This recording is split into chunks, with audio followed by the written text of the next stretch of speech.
Thing set up, right? Oh, there we go. Hello? There we go. Sorry, I had Ah. I had the channel muted. I was like, why can't I hear anything? What's up?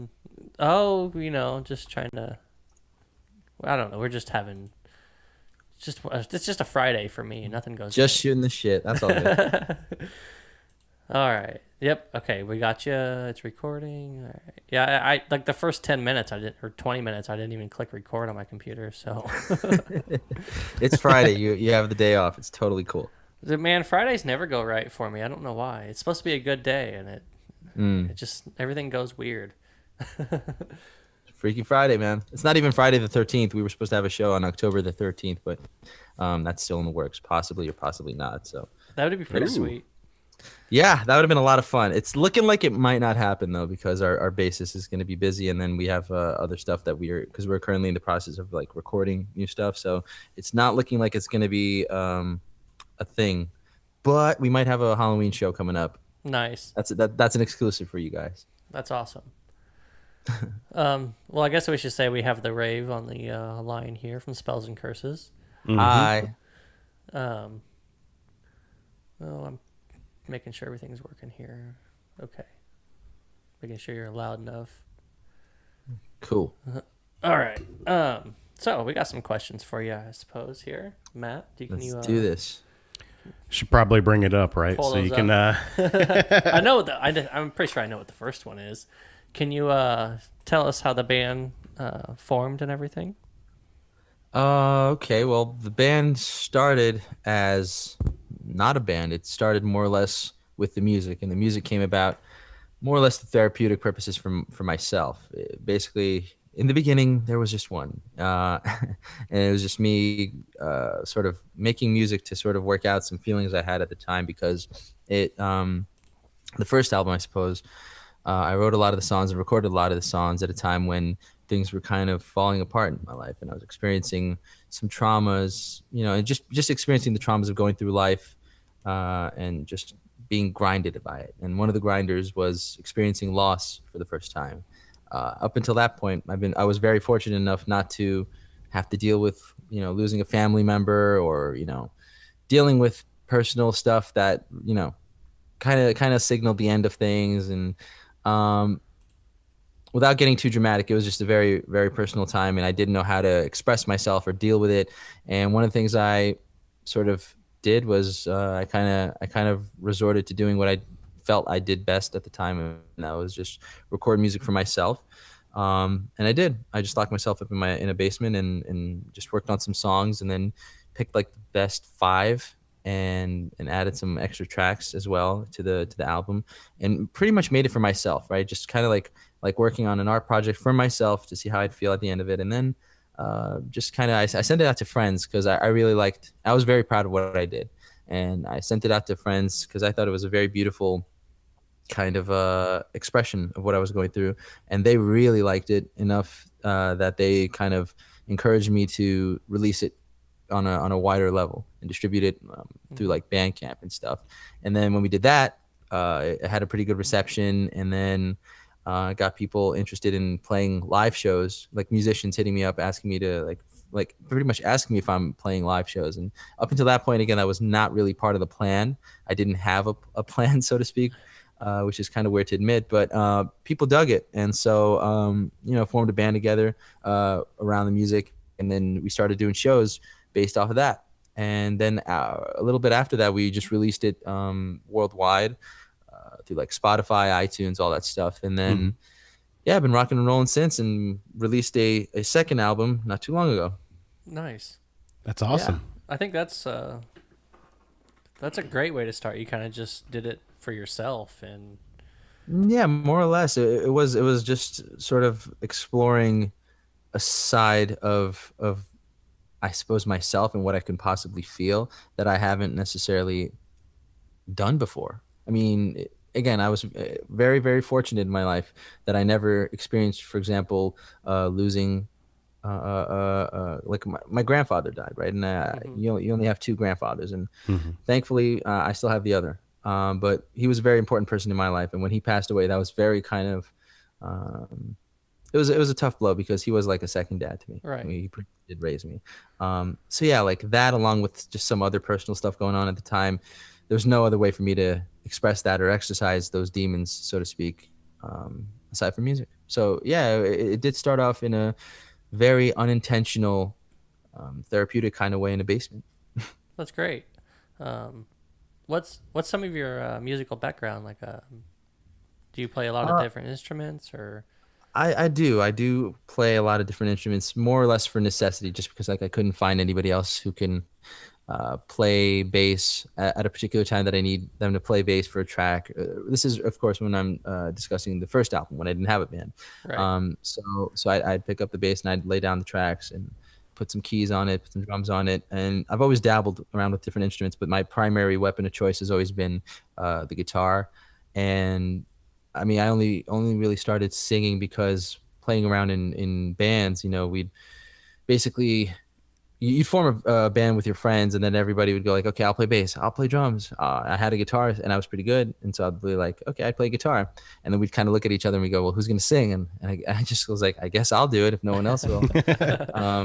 So yeah, and that's how that started. In terms of like influences, I'd say, I mean, there's always been a wide range of influences. But back in my day, back in high school, I really, really, really, really dug, Guns N' Roses and Nirvana. Just being an angry kid was where it was at for me. And so yeah, I mean, like I think you could kind of hear some of the stuff in some of the tracks we've done, particularly on the new album. But if I were to say like who is the main sort of artistic influence with what I'm trying to say with my music and all that stuff, I would say that it would be Prince. And I've said this a million Nice. times, but Nice. Prince is my guy. I'm completely obsessed with him.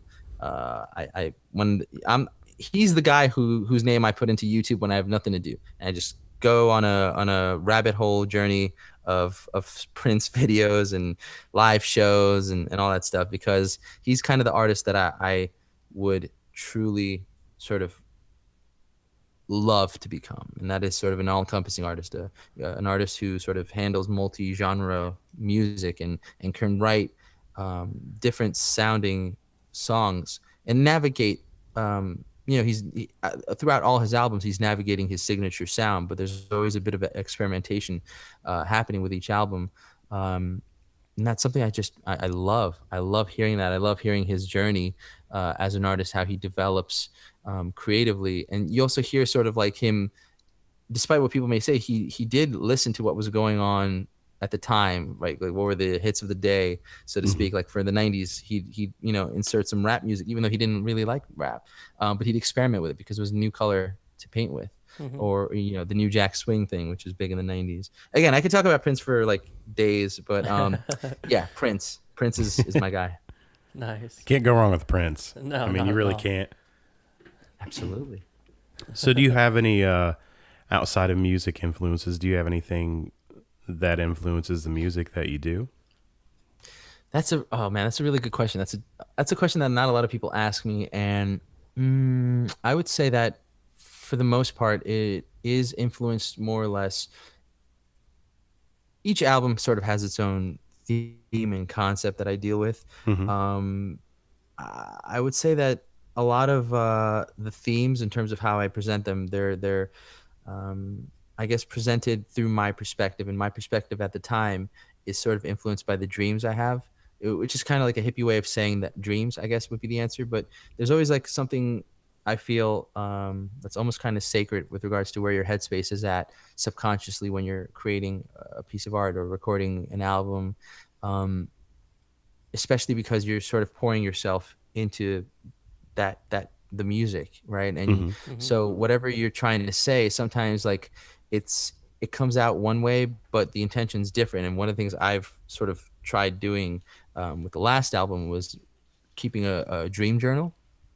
And so like that would be, yeah, and I've never done that before, and I don't know if you guys have tried it, but it's really weird, because I remember going to sleep, waking up, and groggy as hell every morning, just writing down what I dreamt about, Right. and then just like writing a song, and then kind of looking back at my journal, going like, I think I saw, like, because you're trying to paint scenes with your music, you're trying to make an audio sort of movie, and so when I try to describe something, I'm like, that kind of, I feel like I already, I have the picture in my head, but I can't describe it. And I go back to the dream journal. I'm like, oh shit, look at that. On Tuesday, I dreamt something similar.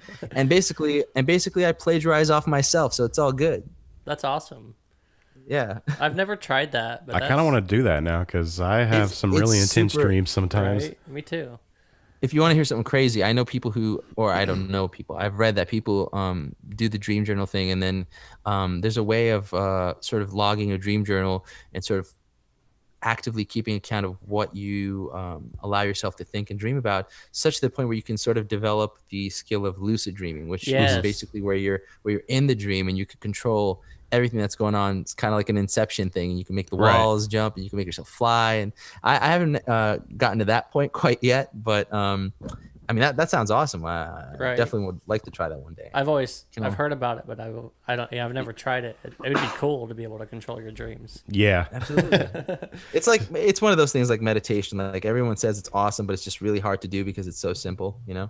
I've been trying that lately. Like, What, meditation? yeah, like this past, like I've just started trying it, and it's What kind?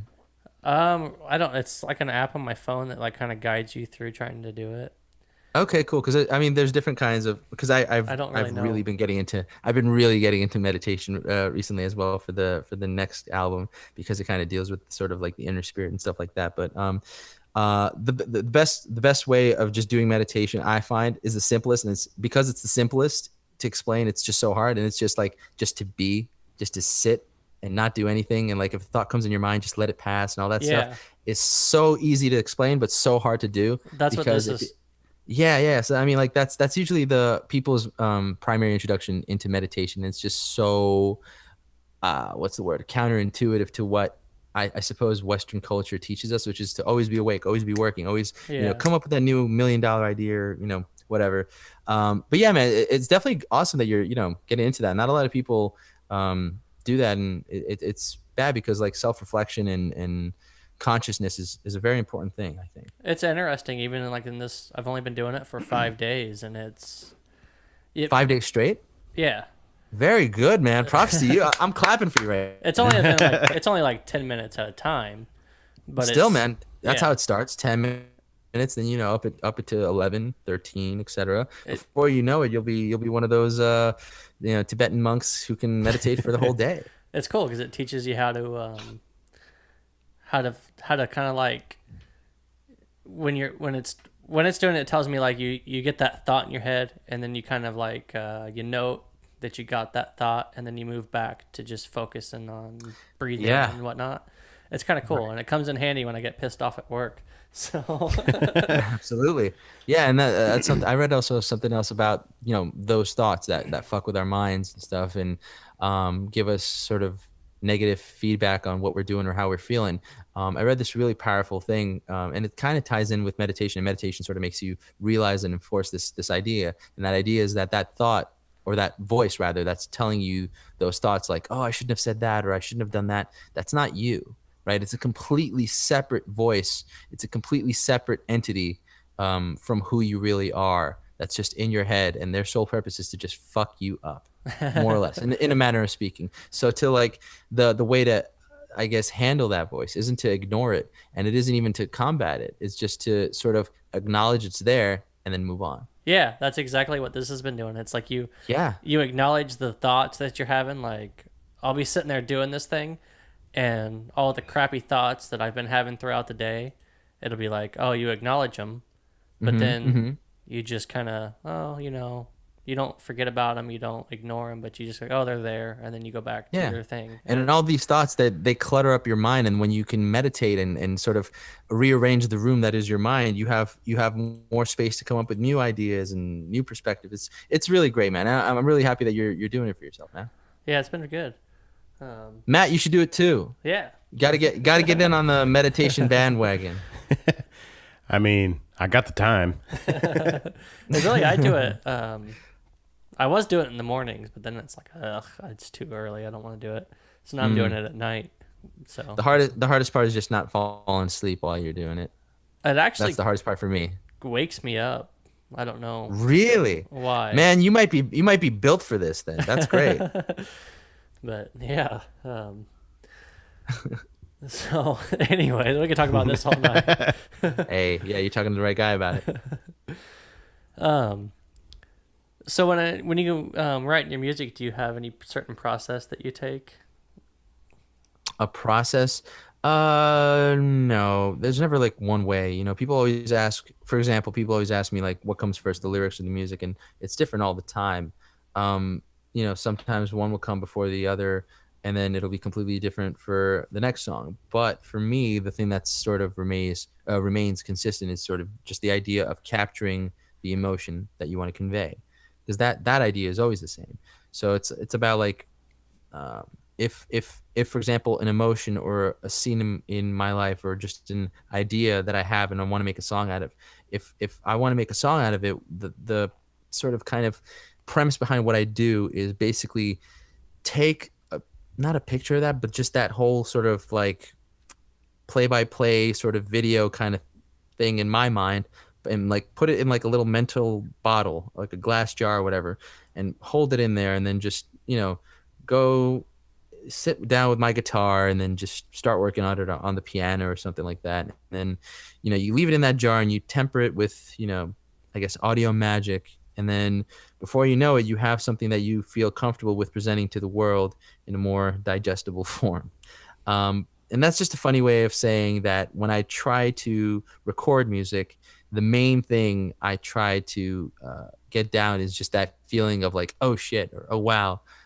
When I shock myself, or when I sort of like please my own ear and my own musical sensibilities as a fan, and when I could do that over and over again, when I listen to the track, when I listen back to it especially, that's when I know I got something. So I'd like lay a track down, have a demo down, leave it for 1 or 2 days, come back to it, listen back to it, and go, okay, how's it making me feel? Okay, I still like it. And then the next day, if I still like it, it can't have a dip. You can't have a dip in enthusiasm, because then you won't carry that song to the finish line. At least I won't.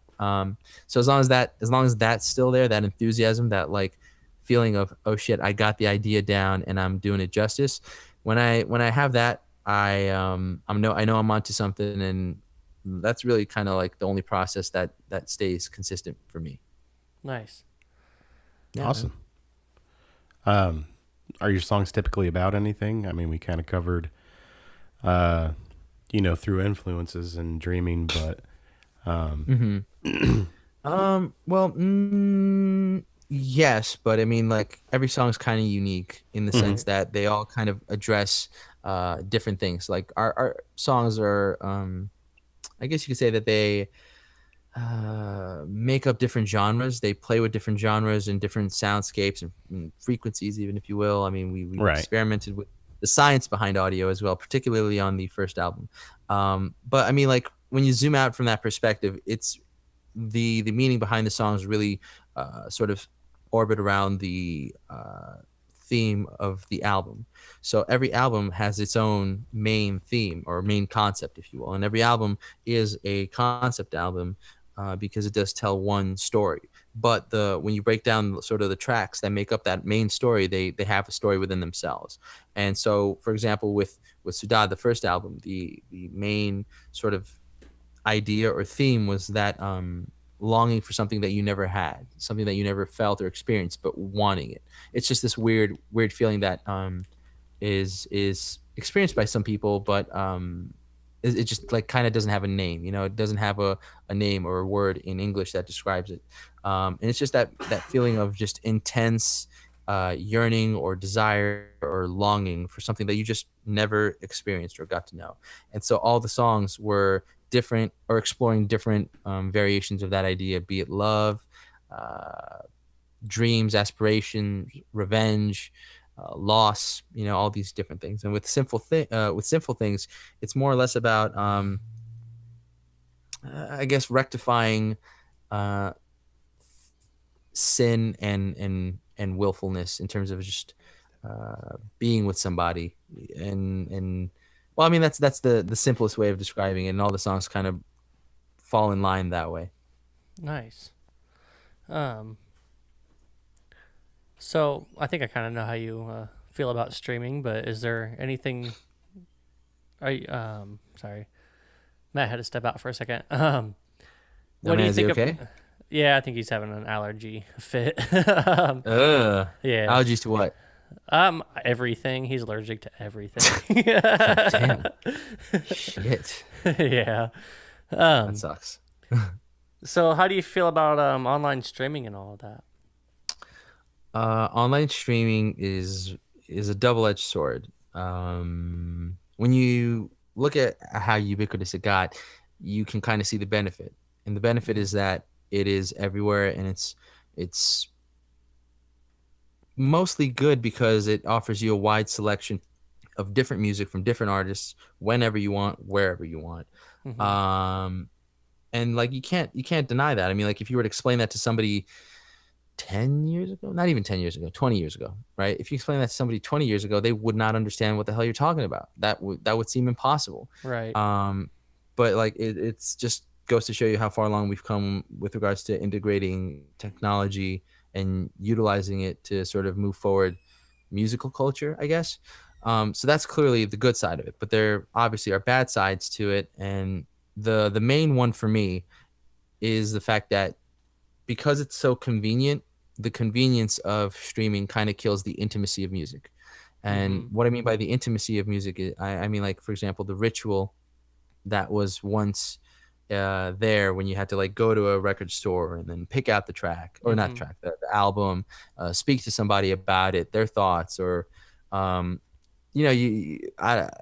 in the day you Yeah. had to actually like sample the album I remember in that. one of the in the little kiosks, and you could go like, Yeah. oh, this track's actually not that bad and stuff like that. So there was like a ritual behind it, and sort of like you had something at stake every time you bought the album, and then you go back home, you put that CD, because that's how I listened to it back in the day. You put that CD in your Right. computer, and then just like you'd sit down and you'd sort of like enjoy it. It would be a part of your day. It would be a part of it would be your night. It would be your Friday night sort of activity, so to speak. And that intimate ritual is no longer there in music, and you can argue that, I mean, it's no longer there because it's no longer a reflection of how we consume any kind of media, which is understandable. But yeah, I mean, it would have been nice to sort of not lose that. And like now everybody's going back to vinyl and having you can see basically how people who are sort of fans of vinyl, they're the ones who sort of don't want to lose that ritual, don't want to lose that intimacy that they have with the music. So with regards to my opinion, I mean, like, I see that both sides. I haven't really like given too much thought about how I feel about it, to be honest. It's kind of just one of those things where it's like it's kind of a mess. I suppose I can just tell you that, at least from the professional side of things, they are sort of paying us pennies, well, fractions upon decimals upon pennies to the dollar. You know what I mean? Like Yeah. it's ridiculous. But aside from that, I mean, it kind of is one of those things where it's like it is what it is, and when you live in the modern day world, you can't help but sort of be optimistic that somebody is going to fix it. You know what I mean? Like somebody's going to come up with a better system. Right. But like, again, like as far as I am concerned, it's kind of like one of those things where I don't want to say I don't care, but it kind of doesn't really concern me, because like the way I look at my sort of responsibility is it's to make the medicine, right? Not to peddle it out. It's not my job how you consume it or how you get it. My job is to make it, and once it gets into your hands, whatever happens with it from that point on is your choice. Nice. I forgot about those little kiosks where you could listen to the album a little bit before you bought it. Yeah, Oh, man, yeah. those were clutch back in the day. That was, I always did that. Like you'd go At into Hot the Topic? store. Yeah, Hot Topic had it. You go in there and you could. I don't remember how it worked. You know, Did you want to hear something really funny? I was at a Hot Topic. Don't ask me why. I was at a Hot Topic very recently, actually, and it looks nothing like No. it did back in the day. No. No, It it's is not. so different, and that's not a bad thing, right? I mean, businesses have to evolve, but it's just like, Right. damn. I remember when Hot Topic, even though it was kind of like not my scene, like it was about a different kind of culture, and now it's Yeah. about a completely different kind of culture. It And, used to I be- mean, it's all good. When we were in high school, it was like more like gothic. It's still stuff. kind of that. It's still kind of that, but just not as much, I suppose. But- It's more.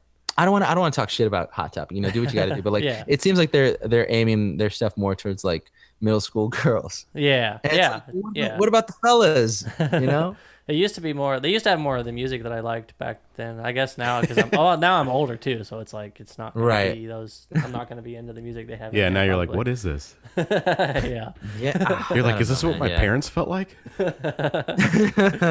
Oh gosh. Yeah. So there's actually someone in the stream that has a question for you. Oh, I see that.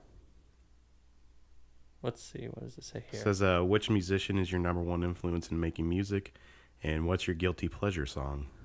Okay, so number one, thank you very much, Sempiternalimerence. I don't even know if I pronounced that right. No idea. Yeah, my bad. Sorry if I Hey, you killed that. tried though. I did. So I'd say, I guess the answer that I gave already is kind of sufficient.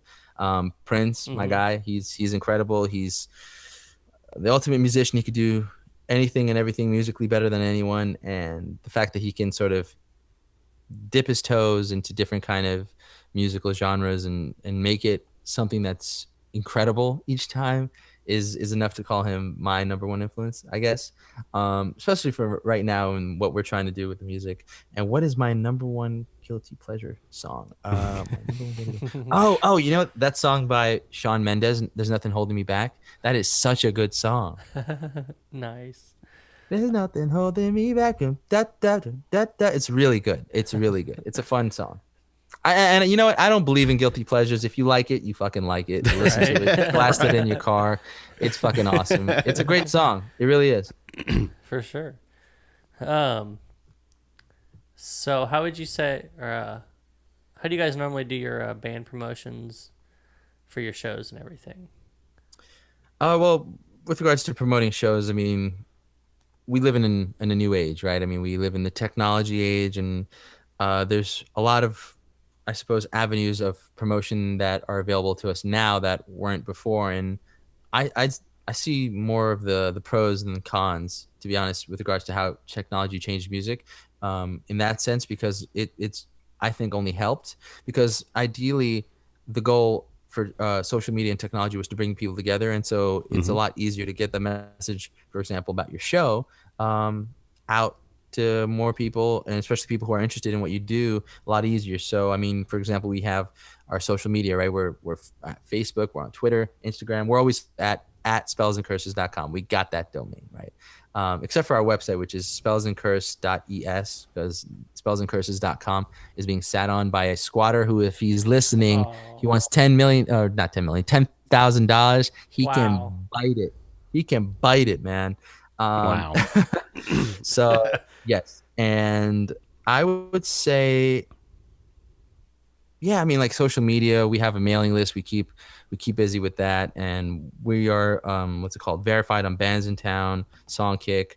But the number one thing I think that hasn't changed is when you play a good show, when you play a memorable, kick-ass show, the number one way to promote it, or the number one thing that's going to happen as a result of that, that's going to serve as promotion for you, is going to be word of mouth. And that's something that I think hasn't changed and won't ever change. I mean, I've seen the sort of I've seen that in action. I've seen that happen where we put on a show where, and I'll be the first to tell you I'm our toughest critic, but when we put on a show where we were fucking on, we hear about it and people hear about it, and you could nowadays, another great thing about social media is like you could actually see the numerical evidence of people talking about it, right, on Twitter, on Instagram, tagging you on Facebook posts, all that stuff. You can see people talking about it and how well the show was received, and how people just vibe to what you did that particular moment. You collaborated on a moment with people, and they felt it, and they felt it enough to share it. And when they share with their friends, if their friends are interested, then they'll come to a show. If you put on another show that's just as great, that's really the sort of the best promotion there is. Agreed. Awesome. Yeah. Looks like we got another question on the chat. Man, I can't pronounce this one either. Let's see. That says Camilla Ho. Let's see. That she is asking, or he, can't tell. What's the next big thing for the rave? Well, Camilla Ho, the next big thing for the rave, a few big things. Namely, I have dinner planned out for me. That's the most immediate. That's the most immediate thing. I think I'm having a lean chicken with some greens. Got to keep it sexy.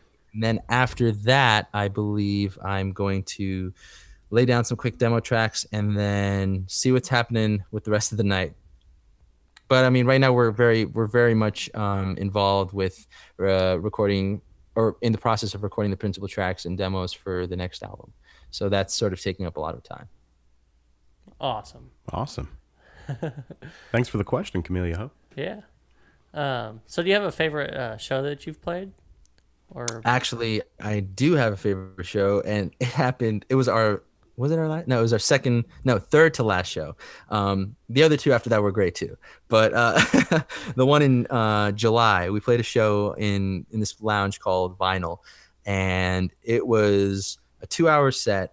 And one of the great things that sort of worked to our benefit was that we were allowed to bring in our own sound guy, and his name is Mike, and I've known him since high school, and he's just like a sound whiz. But one of the cool things is that he's also a fan of the music, and so he understands our sound and our style and what we try to convey with the music. And he just also has experience in live sound, so just like the blending of his knowledge of not only the technical side of I guess the technical side of live music and its presentation to an audience, married with the fact that he understands what we're going for and trying to do. It really set up for an awesome night where we basically ran through a lot of our songs.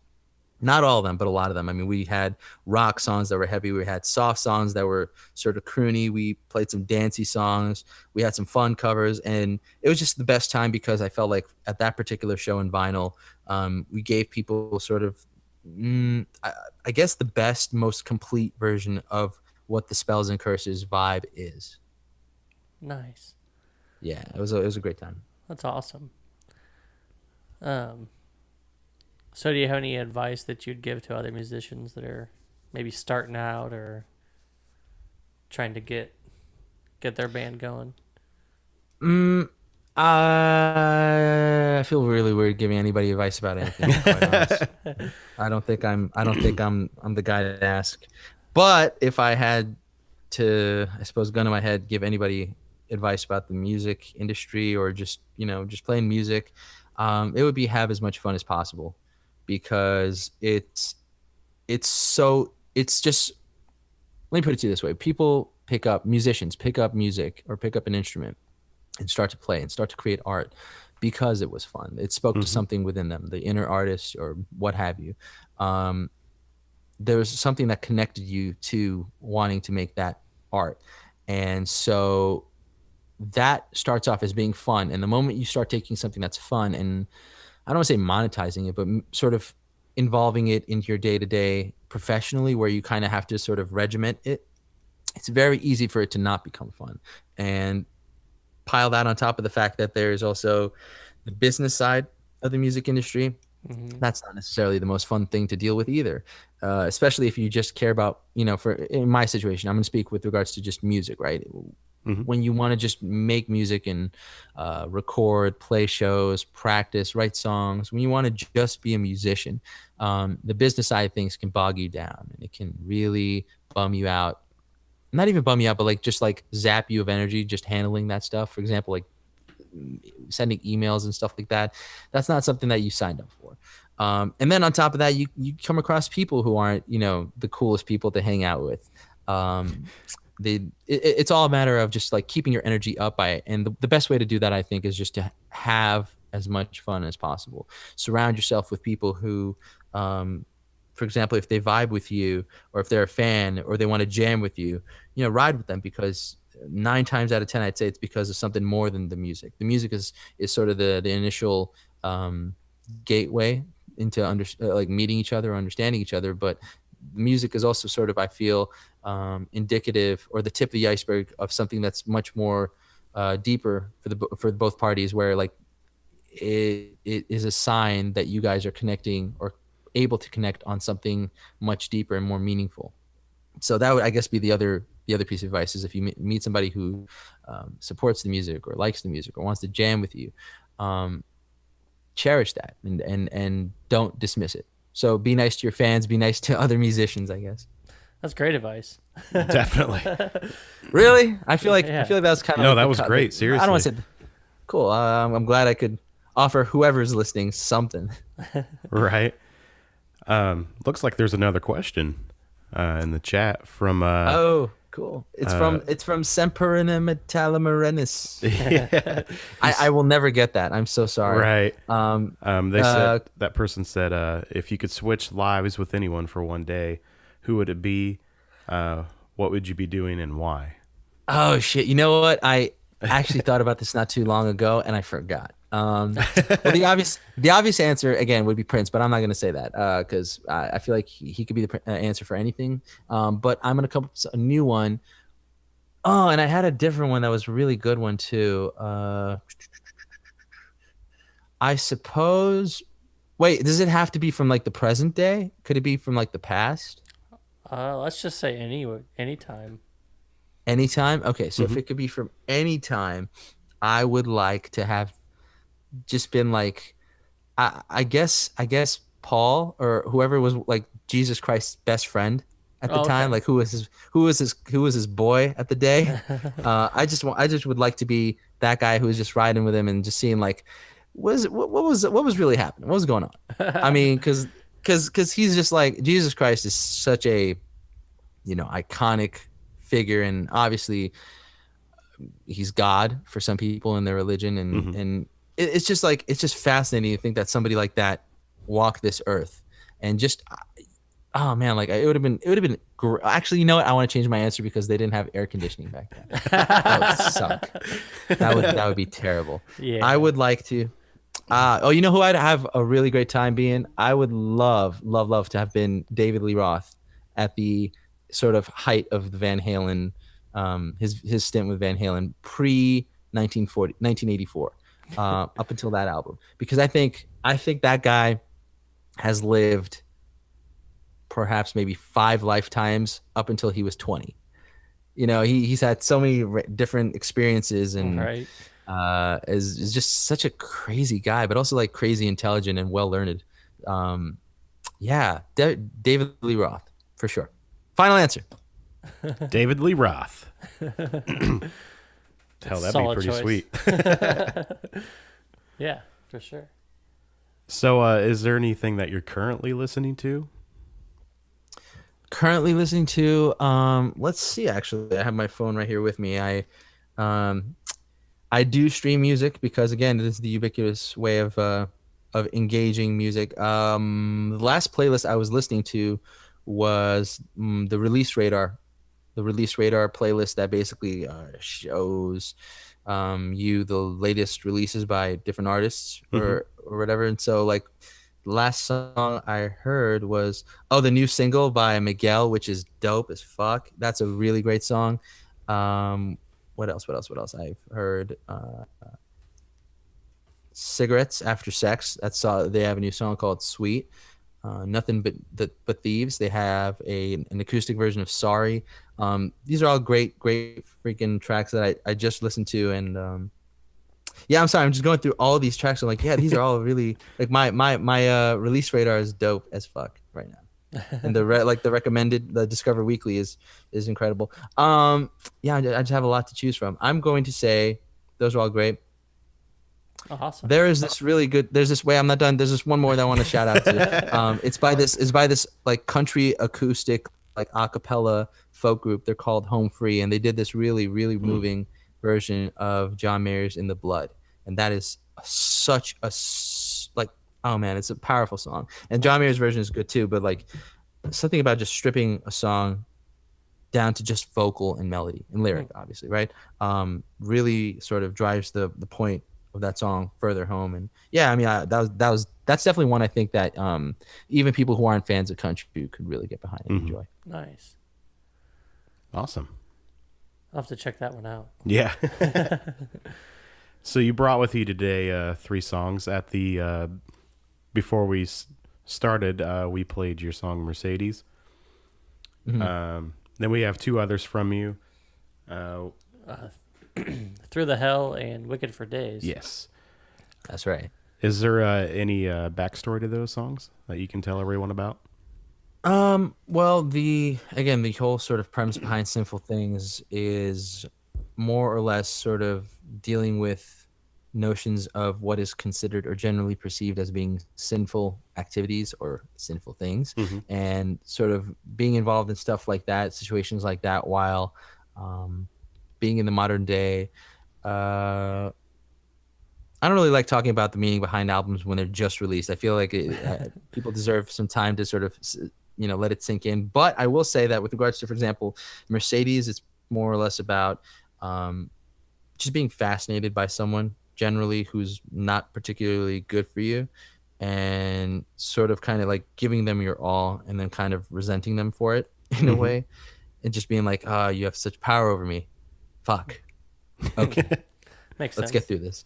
Yeah, and then something like Through the Hell is more or less just about meeting somebody from a different walk of life, or a darker walk of life, even, who've been a part of like some shit. They've seen some shit, and just like seeing that they come from, I suppose, a walk of life that you don't necessarily agree with, but just following them, and by following them, I guess I mean like being with them and just accepting all the things that come.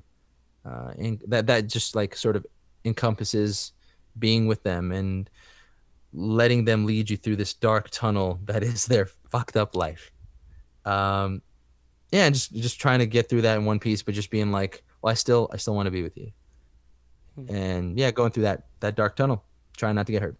That's what Through the Hell would be. And then Wicked for Days is probably the most tender, I suppose, song off the album. And it's more or less just about surrendering to somebody who is also perhaps not the best person for you to be intimate with, but just surrendering to them because the feeling is powerful.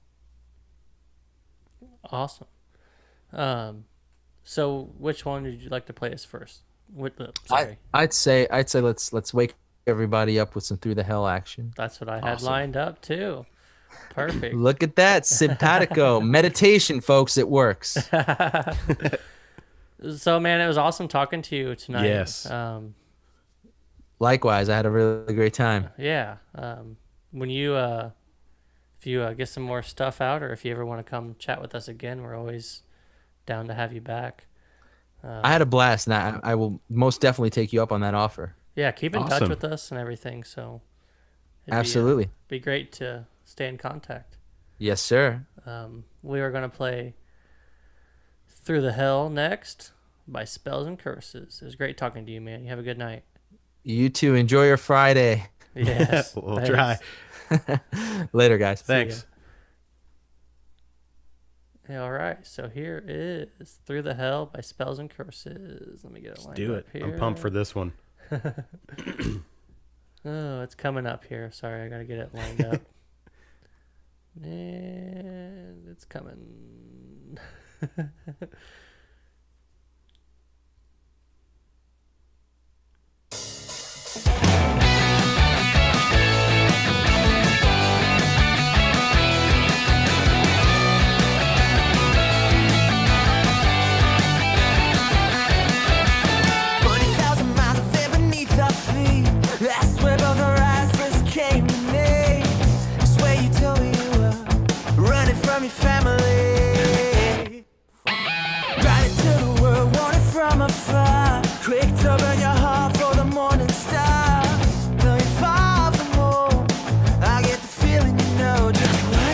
Do it longer.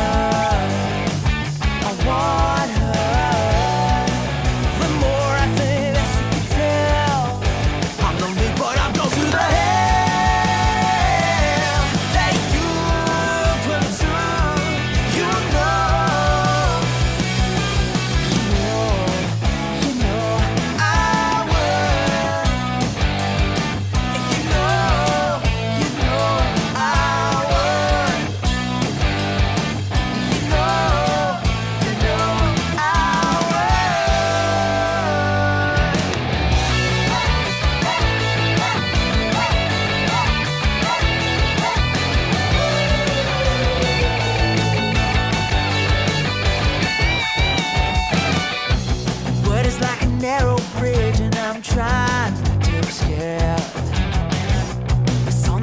side of this more lies, and I have to make a vanity fair longer.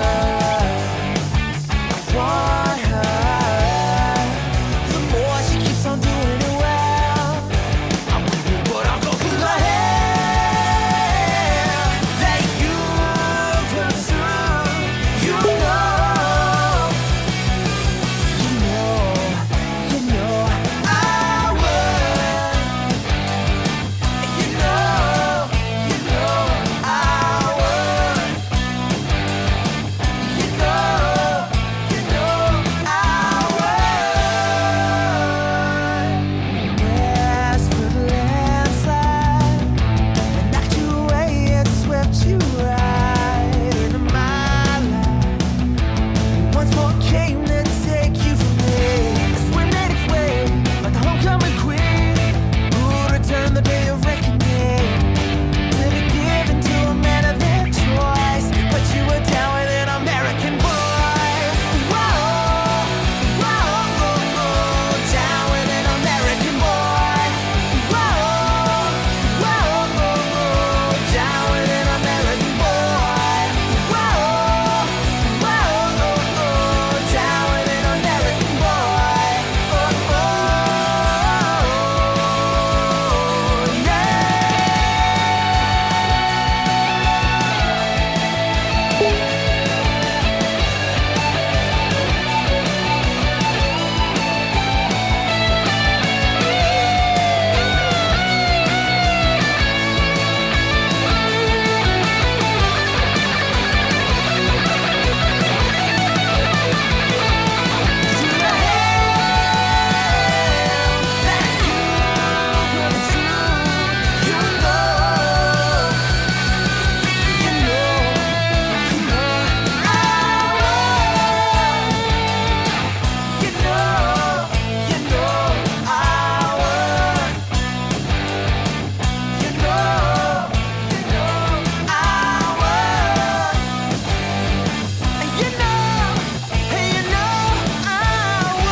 Through the Hell by Spells and Curses. Woo! Oh, yeah. I dig it. That one's awesome. They're all Heck yeah. awesome. But that one, man, that does get you pumped. That was a great song. Yeah. Well done. Well done. Word. Sorry, Travis just texted me about the Hawthorne Heights show that's coming to town. It's going to fan